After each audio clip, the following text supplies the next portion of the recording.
Happy हो होली। आज होलीको दिन छ हो के गर्ने। अब छोरा छोरी दिदी बहिनी दाजुभाइ इष्टमित्र सबै विदेशतिर छ। हाम्रो नेपाल कमजोर हुनेको कारणले हाम्रो छोराछोरीहरू दिदीबहिनीहरू सबैजना देश विदेश गएर कमाएर पेट पाल्ने परेको छ।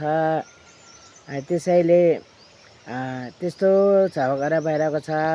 देशमा युद्ध चलिरहेको छ।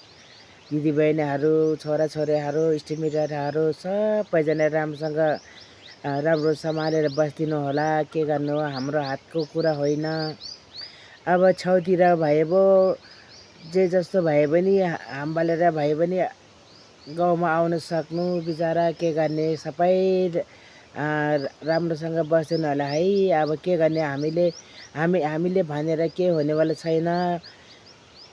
अब त्यस्तै दुःखको कारणले देश विदेशमा गएर पेट पाल्नु परेको छ। अब त्यत्रो 3 करोड जनतामा 1.5 करोड त देश विदेश होला सबैजनाको।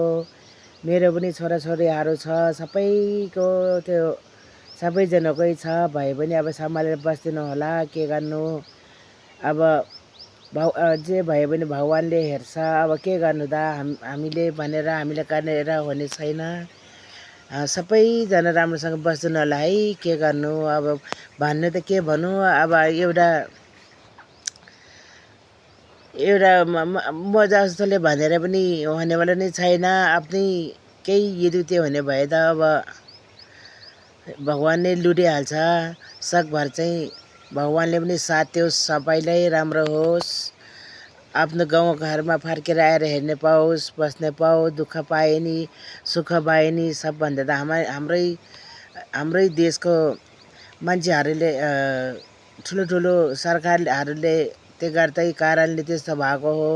सायद हाम्रो नि अब रोजगार हाम्रो नि गाउँ बनायो भने अब हाम्रै नेपालमा बन्दोबस्त गरेर दिएको भए यस्तो डाँडाकाँडामा पनि राम्रो झिलिमिली गरेर केही बनाएर जागिर दिएको भए छोराछोरीहरू दिदीबहिनीहरू सबै विदेशमा जानै नपर्ने थियो। के गर्ने त है। सबैले हेप्पी होली, राम्रोसँग बस्दिनु होला है।